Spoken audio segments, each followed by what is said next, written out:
Have you ever seen someone lose their absolute mind over a coupon? I'm not talking about a little huff and puff. I mean, a full-on, purse-swinging, property-destroying meltdown that makes you question the state of humanity. Well, buckle up, because that's exactly what went down at my supermarket last week, and let me tell you, it was a spectacle for the ages.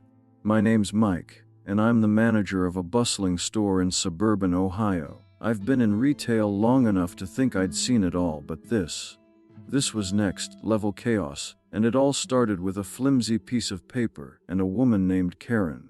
So, grab a cold one, kick back, and let me paint you a picture. Where are you reading this? Phone, laptop, or maybe sprawled out on the couch with a tablet? Drop a comment and let me know. I've been running this store for 15 years, and if there's one thing I've learned, it's that Saturday afternoons are when the universe decides to test you.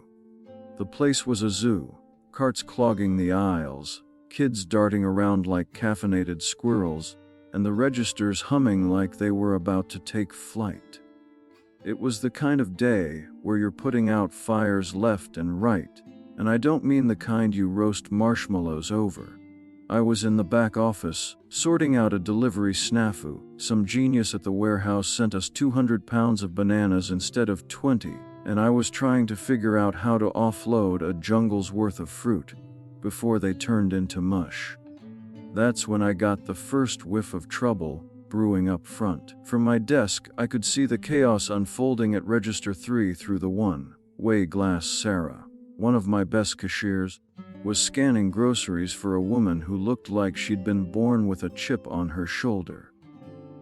You know the type, hair sprayed into submission, lips pursed tighter than a bank vault, and a purse gripped like it was her lifeline to the free world.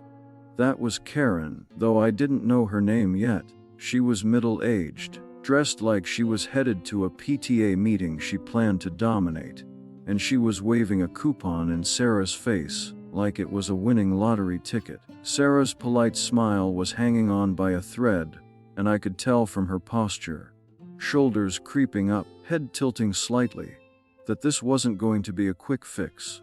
Now, I've seen my share of retail rodeos. Shoplifters trying to smuggle ribeyes under their jackets, moms losing it because we ran out of their kids' favorite cereal, even a guy who demanded a refund on a half-eaten rotisserie chicken because it tasted too chickeny. I kid you not. But coupon disputes, they're a special kind of hell. It's never just about the $5 off. It's about pride, principle, or sometimes just someone needing to feel like they've stuck it to the man. And Karen, she had that look, like she was ready to go to war over a deal on corn flakes. I pushed back from my desk, knowing I'd be stepping into the ring soon. The store was packed, the kind of crowd where you're dodging carts and apologizing every 5 steps. The PA system crackled with a call for a price check on canned tuna, and somewhere in the distance, a kid was wailing like his life depended on it. Just another Saturday. As I made my way to the front, I caught snippets of Karen's voice cutting through the noise. "This is ridiculous," she snapped, loud enough to turn heads in the next aisle. "I've been shopping here for years, and this is how you treat loyal customers." Sarah, bless her, was trying to keep things civil. She's young, maybe 22, but she's got the patience of a saint and a knack for handling cranky customers. Still, I could see her smile faltering as Karen leaned over the counter, jabbing the coupon like it was a weapon. By the time I got within earshot, Karen was in full swing, her voice climbing to a pitch that could shatter glass. "Do you know how much money I spend here? And you're telling me this coupon's no good?" "That's theft, young lady." "Theft?" I slowed my approach, taking in the scene. Sarah was scanning the last of Karen's groceries, a cart full of cereal, frozen pizzas, and enough yogurt to stock a dairy farm, while trying to explain something about the coupon. Karen wasn't having it. Her face was flushed, her eyes narrowed to slits, and that purse was clutched so tight I half expected it to squeak for mercy. A small crowd was starting to gather, 'shoppers' pretending to check their lists while stealing glances at the drama. Karen, she had that look, like she was ready to go to war over a deal on corn flakes. The PA system crackled with a call for a price check on canned tuna, and somewhere in the distance, a kid was wailing like his life depended on it. Just another Saturday. As I made my way to the front, I caught snippets of Karen's voice cutting through the noise. "This is ridiculous," she snapped, loud enough to turn heads in the next aisle. "The store was packed, the kind of crowd where you're dodging carts and apologizing every 5 steps. The PA system crackled with a call for a price check on canned tuna, and somewhere in the distance, a kid was wailing like his life depended on it. Nothing like a public meltdown to spice up a grocery run. I've been around long enough to know when a situation's about to go sideways. Coupon disputes are like ticking time bombs. Half the time, it's a simple misunderstanding, but the other half, it's someone like Karen, who's decided the store's out to scam her personally. I could have stayed in the back, let Sarah handle it, but my gut said this one was going to need the big guns. Plus, I'm not the type to leave my team hanging. Sarah's good, but nobody deserves to face a Karen-level storm solo. As I got closer, I caught the tail end of Karen's rant. "I want to speak to the manager right now," she demanded, slamming the coupon on the counter. Sarah glanced my way, her eyes screaming help. I squared my shoulders, put on my best retail smile, and stepped into the fray. "Afternoon, ma'am," I said, keeping my tone as smooth as a Sunday morning. "I'm Mike, the store manager. What's the issue?" Karen wheeled on me, sizing me up like I was a bug she was deciding whether to squash. "The issue," she said, her voice dripping with disdain, "is that your employee is refusing to honor my coupon." I've never been so insulted in my life. I nodded, keeping my cool. "Let's take a look at that coupon and sort this out." But even as I reached for the paper, I could see the storm brewing in Karen's eyes. This wasn't going to be a simple fix. This was the start of something bigger, something that'd have the whole store talking for weeks. And me, I was right in the eye of the hurricane. Little did I know, this was just the beginning of a meltdown that would go down in store history. I mean, I've seen some wild stuff in my 15 years managing this supermarket in suburban Ohio. Folks trying to haggle over expired milk. A guy who swore his dog ate his receipt. But Karen, she was about to take the cake, the frosting, and the whole darn bakery. Standing there at register 3, with her coupon flapping like a battle flag, she was ready to turn a $5 discount into a full-blown war. And me, Mike, the guy just trying to keep the peace, I was about to learn that some battles you don't win, you just survive. So there I was, stepping up to Sarah's register with my best "let's all stay calm" smile plastered on. Karen was in mid-rant, her voice sharp enough to slice through the Saturday afternoon chaos. The store was a madhouse.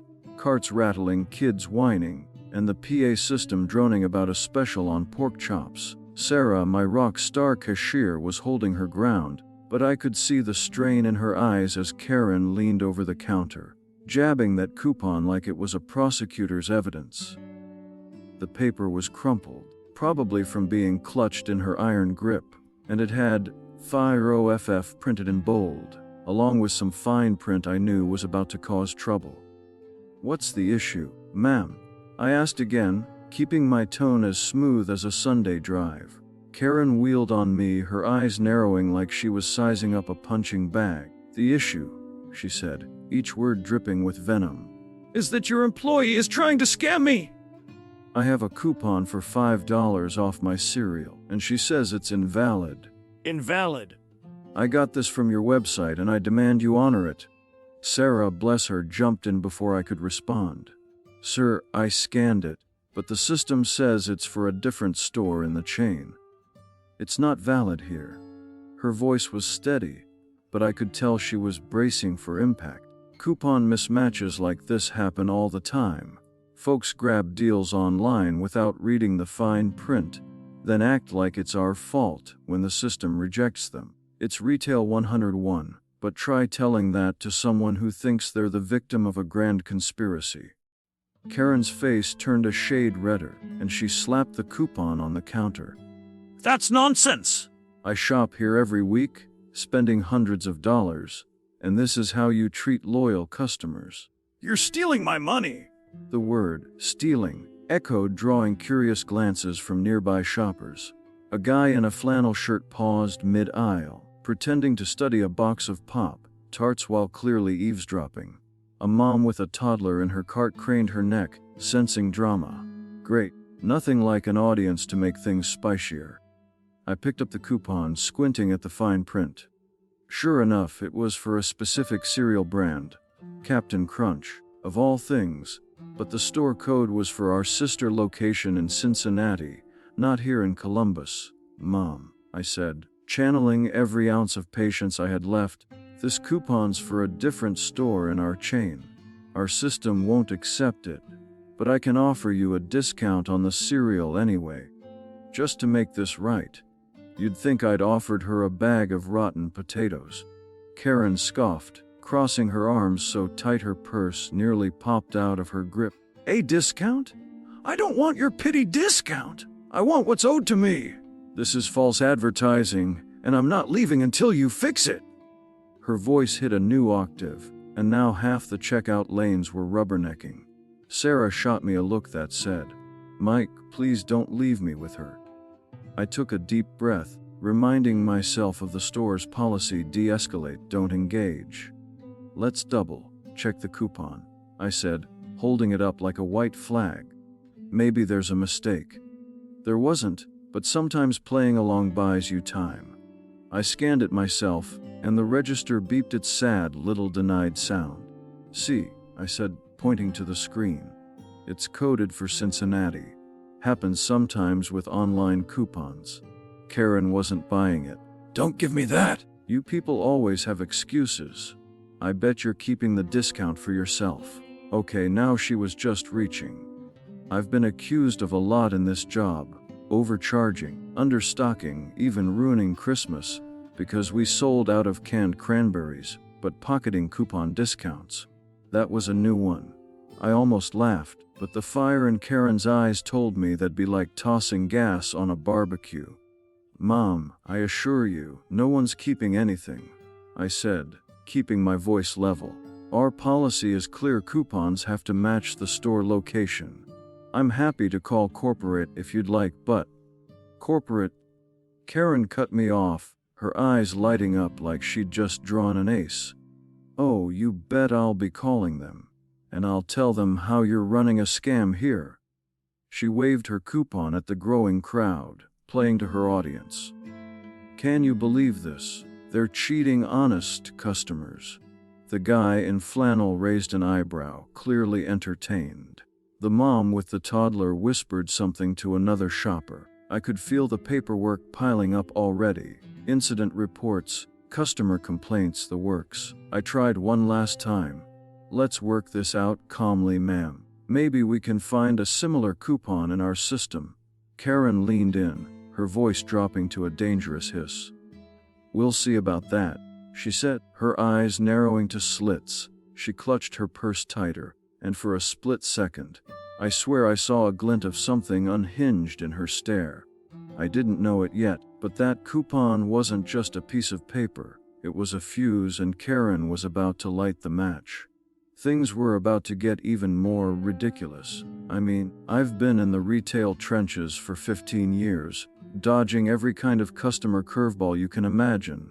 Screaming toddlers, coupon con artists, even a guy who tried to return a lawnmower because it didn't vibe with his grass.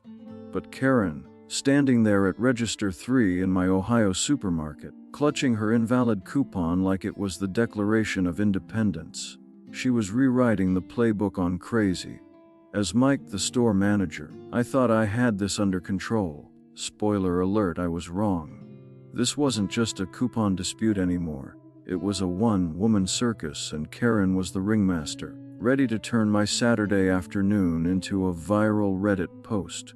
The store was a pressure cooker packed with shoppers navigating carts through aisles like it was bumper cars. The registers hummed, the PA system blared about a sale on canned beans, and Karen's voice cut through it all like a foghorn.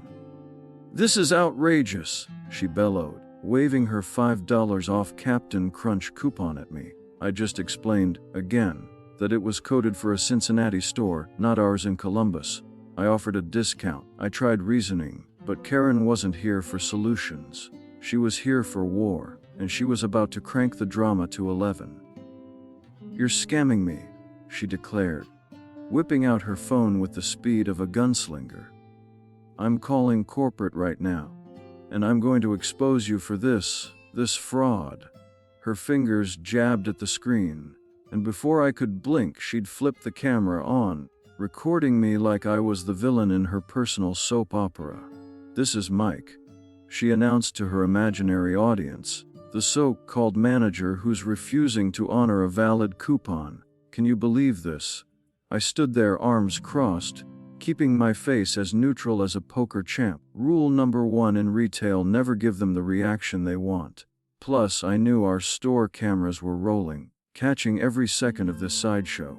Sarah, my cashier, was frozen behind the counter, her eyes wide as Karen's tirade gained steam. The crowd was growing, shoppers lingering with their carts, pretending to check their phones or adjust their kids' shoelaces while soaking in the drama. A guy in a Buckeyes cap smirked, clearly enjoying the free entertainment. A woman with a cart full of frozen dinners whispered to her friend, "She's gonna lose it." They weren't wrong, but I was still hoping to defuse this bomb before it blew. "Mom," I said, voice steady as a rock, "I've offered to check the coupon again or give you a discount. Let's sort this out." I reached for the crumpled paper, thinking maybe a third scan would appease her. Big mistake. Karen yanked it back, clutching it to her chest like I'd tried to steal her social security check. "Don't touch it," she snapped. "You'll probably shred it to cover your tracks." "Cover my tracks? Lady, I just wanted to get through this shift without filling out an incident report." Then she turned to the crowd, playing to her new fan base. "Can you believe this?" she cried, holding up the coupon like it was Exhibit A in a courtroom. "They're cheating me out of my money! This store is a scam, and they're all in on it." Her voice cracked with theatrical flair, like she was auditioning for a daytime drama. The guy in the Buckeyes cap chuckled, and I shot him a look that said, "Don't encourage her." But Karen was on a roll, pacing in front of the register, her purse swinging dangerously. "I've been a loyal customer for years, and this is how they treat me. It's disgusting." I could feel the headache creeping in, the kind that only comes from dealing with someone who's decided reality doesn't apply to them. "Mom, no one's cheating you," I said, leaning on the counter to keep my cool. "The coupon's for another store. It's a simple mix-up." But Karen wasn't listening. She was too busy monologuing, her phone still recording, probably dreaming of going viral on TikTok or whatever app she thought would make her a martyr. Then it happened. She slammed her purse on the counter with a thud that echoed like a gunshot. Sarah flinched, stepping back, and a collective gasp rippled through the crowd. The purse, a massive, bedazzled monstrosity, landed hard enough to rattle the candy display. "Fix this now," Karen demanded, her face inches from mine. I didn't budge, but inside I was picturing the paperwork mountain this was about to create. Incident report, security footage review, maybe even a call to corporate. Fun times. "Mom, I need you to calm down," I said, slow and firm. "Let's talk this through." But Karen wasn't done. She pointed at me, then at Sarah, then back at me. "I want to speak to the manager," she barked, her voice hitting a pitch that could summon dogs. I almost laughed. Almost. "I am the manager, Mom," I said, spreading my hands like, "What more do you want?" Her scoff was pure theater. You're not doing a good job." She turned to the crowd again, fishing for allies. "Does anyone else think this is unfair?" The guy in the Buckeyes cap shook his head, clearly done with her act. The frozen dinner lady just stared, clutching her cart like it was a life raft. No one took the bait, but Karen didn't need backup. Her gaze darted around, landing on the receipt printer, sitting innocently on the counter. Her eyes narrowed, and I swear I saw a spark of something dangerous flicker in them. I didn't know it yet, but that little machine was about to become ground zero in the Karen apocalypse. And then, she crossed the line. I've seen some wild stuff in my 15 years managing this supermarket in suburban Ohio. Shoplifters stuffing hams down their pants, kids turning aisle 9 into a skateboard ramp. But nothing, and I mean nothing, prepared me for the moment Karen turned a $5 coupon dispute into a full-on crime scene. standing there at register 3 with her bedazzled purse and a temper hotter than a July grill. She wasn't just throwing a tantrum anymore. She was about to make history, and not the kind that gets you a statue. I'm Mike, your narrator, and the guy who thought he'd seen it all. Buckle up, fellas, because this one's a doozy. The store was a circus with shoppers gawking like they'd paid for front row seats. The registers buzzed, the PA system mumbled about a cleanup in aisle 12, and Karen's voice had hit a screech that could wake a coma patient. She'd been ranting for 10 minutes straight about her invalid Captain Crunch coupon, waving it like a battle flag and recording me on her phone like I was the mastermind of a coupon cartel. I'd tried everything. Reasoning, offering a discount, even playing dumb with a third scan. But Karen wasn't here for peace talks. She just slammed her purse on the counter, hard enough to make the gum racks rattle, and demanded a manager again. "I am the manager, ma'am," I'd said, and her scoff was so loud it practically echoed. That's when her eyes locked onto the receipt printer. It was one of those clunky, gray machines, spitting out paper curls like it was auditioning for a ticker tape parade. It sat innocently on the counter, minding its own business, but to Karen, it must have looked like the root of all evil. Her face twisted, her lips curling into a snarl that'd make a pit bull back off. "You think you can cheat me?" she hissed, her voice low and dangerous. Before I could react, she grabbed her purse, that oversized rhinestone-crusted beast, and swung it like she was trying to hit a home run. Huss! The purse connected with the printer, and it was like a bomb went off.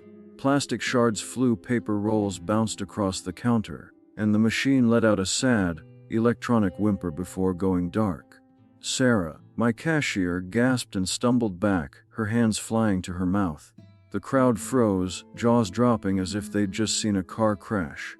Karen stood there, purse still raised, a smug grin spreading across her face. "There," she declared loud enough for the whole store to hear. "Now maybe you'll treat customers better." For a split second, I was too stunned to move. I mean, I've seen tantrums, but this was destruction of property, caught on our store cameras and probably half a dozen customer phones by now. The guy in the Buckeyes cap was filming, his smirk gone, replaced by wide-eyed shock. The mom with the toddler clutched her kid closer, whispering, "Oh my God." Even the PA system seemed to hush like it knew this was the main event. Karen, though, was basking in her victory. She tossed her hair, planted a hand on her hip, and stared me down like she'd just won a cage match. "What are you gonna do about that?" she taunted, her voice dripping with defiance. I snapped out of my daze, my retail instincts kicking in. This wasn't just a meltdown anymore. It was a crime, and I wasn't about to let her waltz out like nothing happened. "Mom," I said, my voice calm but hard as steel, "you need to leave. Now, and I'm calling the police." I reached for the phone under the counter, keeping my eyes on her. Karen laughed, actually laughed, like I'd told a knock-knock joke. "The police," she scoffed, waving her coupon like it was a get-out-of-jail-free card. "You can't do that! I'm a paying customer!" "This is my right!" Her right. "Lady, the only right you've got now is to remain silent," and I was betting she wouldn't exercise it. "Paying customers don't smash store property." I shot back, dialing 911. Sarah was already picking up printer pieces, her hands shaking as she tried to restore order. The crowd was buzzing now, phones out, recording every second. Karen didn't care. She leaned forward, jabbing a finger at me. "You provoked me! This is your fault! I'll sue this store for everything it's worth!" Her voice cracked, but the smugness was still there, like she thought she was untouchable. I held up a hand, cutting her off. "Mom, you destroyed a printer. That's vandalism. It's on camera, and I've got witnesses." I nodded toward the crowd, where at least 3 people were still filming. Karen's eyes flickered, just for a second, like she was realizing the hole she'd dug, but then she doubled down, tossing her purse onto her shoulder. "Go ahead, call the cops. They'll see I'm the victim here." I was already on the line with dispatch, giving them the rundown: destruction of property, aggressive customer, register 3. The operator promised a unit would be there in minutes. Our store's near a precinct, thank God. Karen kept ranting, calling me incompetent, and the store disgrace. But I tuned her out, focusing on the call. Sarah, meanwhile, was sweeping up plastic shards, muttering, "Who does this?" "Good question, Sarah. Good question." As I hung up, I looked at Karen, still standing there like she owned the place. The crowd was whispering, some shaking their heads, others grinning like they couldn't wait to post this online. I knew one thing for sure: this wasn't over. Karen had lit the fuse, and the explosion was about to bring the house down. But I had a surprise for her. After Karen turned register 3 into a crime scene by smashing our receipt printer to smithereens, I knew this wasn't just another Saturday meltdown in my suburban Ohio supermarket. This was a reckoning, and for once, the good guys, me, Mike, the store manager, and my team, were about to come out on top. Karen stood there, smug as a cat with a canary, thinking her coupon crusade made her untouchable. She just swung her rhinestone encrusted purse like a wrecking ball, leaving plastic shards and chaos in her wake. And now she was daring me to call the cops. Well, guess what, lady? I already did, and the cavalry was on its way. For all the fellas out there who've ever dealt with an entitled nutcase, this one's for you. Grab a beer and enjoy the show. The store was still buzzing, a chaotic mix of ringing registers, rattling carts, and shoppers who'd forgotten their groceries to gawk at the Karen-pocalypse. Sarah, my cashier, was sweeping up printer debris, her hands shaky but her jaw set. The crowd, guys in Buckeyes caps, moms with overflowing carts, even a teen in a hoodie, had their phones out, recording every second of Karen's meltdown. She was still ranting, waving her invalid 5 off Captain Crunch coupon like it was a shield. "You provoked me," she bellowed, pointing at me like I'd personally insulted her ancestors. "This store owes me, and I'm not leaving until I get justice." Justice, huh? I'd been in retail long enough to know justice, for folks like Karen, meant getting their way no matter who got hurt. But not today. I'd just hung up with 911, and thanks to our store's spot near the precinct, I knew the police would be here faster than you can say. Entitled customer. I crossed my arms, keeping my cool despite the paperwork nightmare looming in my future. "Ma'am," I said, voice steady as a rock, "you destroyed store property. The police are on their way, and you can explain your side to them." Karen laughed, a sharp, hyena-like cackle that made Sarah flinch. "The police? You think they'll care about your stupid printer? I'm the victim here? You refused my coupon." She turned to the crowd, fishing for sympathy. "Can you believe this? They're calling the cops on a loyal customer." The guy in the Buckeyes cap shook his head, muttering, "Laddie, you broke the machine." The mom with the toddler just stared, clutching her kid like Karen might start swinging again. No one was buying her act, but Karen didn't need an audience to keep going. She was her own hype squad. Then, like a scene from a movie, the store doors slid open, and 2 officers strode in, badges gleaming under the fluorescent lights. The crowd parted like the Red Sea, phones still rolling. Karen's smug grin faltered for a split second, but she rallied, puffing out her chest. "Officers!" she called, waving her coupon.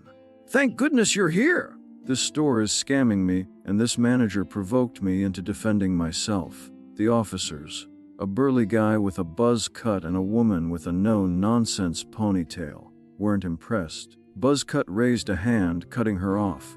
"Ma'am, we'll get to you. Manager first." I stepped forward, grateful for their timing.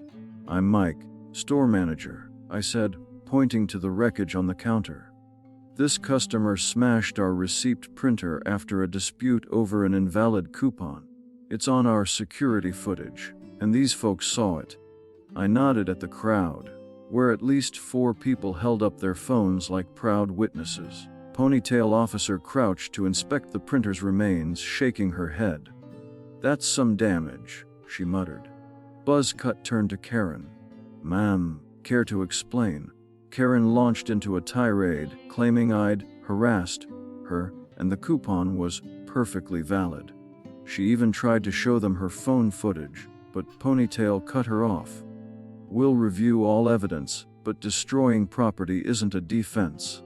They asked for the security footage, and I led them to the back office, where our cameras had caught every glorious second of Karen's purse-swinging rampage. The tape was crystal clear: Karen ranting, slamming her purse, then smashing the printer with a grin. Customer videos already circulating among the crowd backed it up. When we returned, Karen was still arguing, but the officers had seen enough. Buzzcut pulled out handcuffs, and the crowd let out a quiet cheer. "Mom, you're under arrest for destruction of property," he said, his voice calm but firm. Karen's jaw dropped, her coupon fluttering to the floor. "Arrest? You can't do this! I'll have your badges! I'll sue this store!" As Ponytail cuffed her, Karen's screams hit a new pitch. "I'll have your job," she shrieked at me, her hair coming loose from its sprayed perfection. The crowd clapped, softly at first, then louder, like they were at a ball game. The teen in the hoodie whooped, and even the Buckeyes guy joined in. I kept my face neutral, but inside, I was doing cartwheels. Sarah, still clutching a broom, gave me a small nod, her relief palpable. To ease the tension, I grabbed the PA mic. "Folks, sorry for the disruption. Anyone who witnessed this gets 10% off their purchase today." The crowd cheered louder, and a few folks headed to the registers already swapping stories.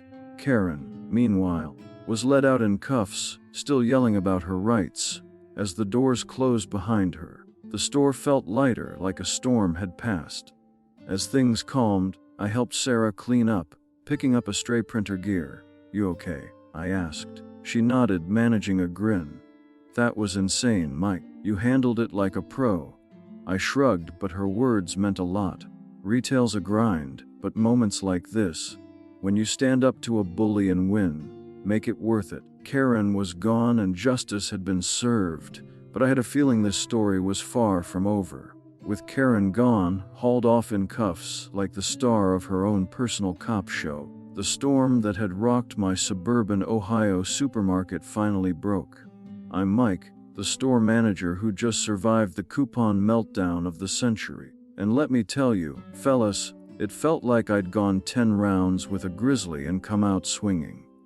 The shattered receipt printer was a casualty, sure, but seeing Karen's smug grin vanish as the police led her away, that was worth every second of paperwork piling up on my desk. For all you guys out there who've ever dealt with an entitled customer who thought they owned the place, this one's for you. Grab a cold one, kick back, and let's wrap this tale up with a laugh. Oh, and drop a comment.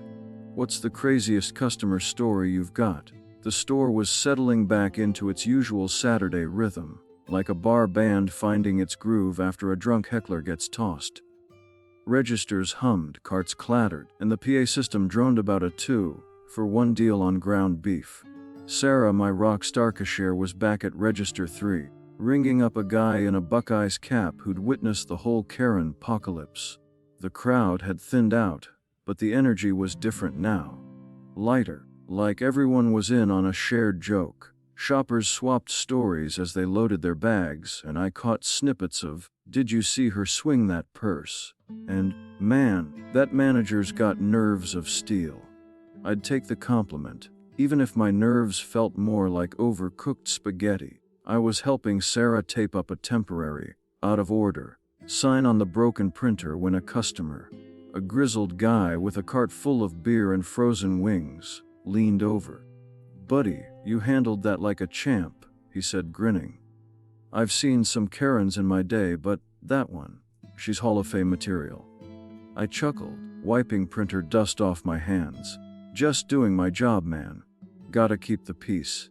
He nodded, like we were old war buddies, and tossed me a fist bump before heading out. Moments like that, they're why I stick with this grind.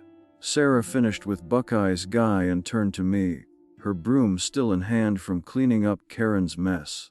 "Mike, you're a pro," she said, her voice soft but earnest. I thought she was gonna take us all down. I shrugged, playing it cool, but her words hit home. Just a Karen Wrangler, Sarah. You held your own too. She grinned, and for the first time all day, the tension in her shoulders eased. Retail's a team sport, and we'd just won the championship. As the afternoon rolled on, the store buzzed with a new kind of energy. Customers who'd gotten their 10% witness discount were chatty, sharing their own horror stories. The mom with the toddler told me about a guy who screamed over a sold-out sale item last Christmas. Buckeye's guy, back for a second trip, recounted a lady who tried to return a used barbecue grill because it got too hot.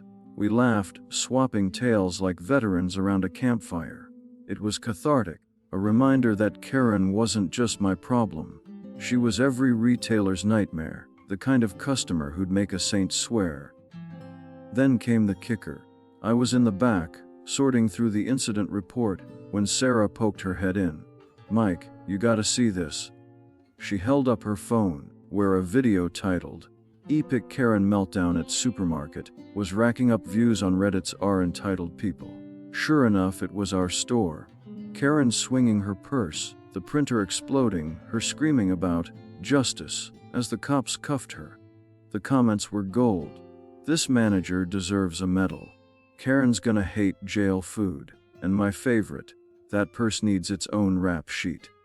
I shook my head, half laughing, half dreading the call from corporate. Viral fame wasn't on my bingo card, but I'd take it if it meant Karen's humiliation was complete.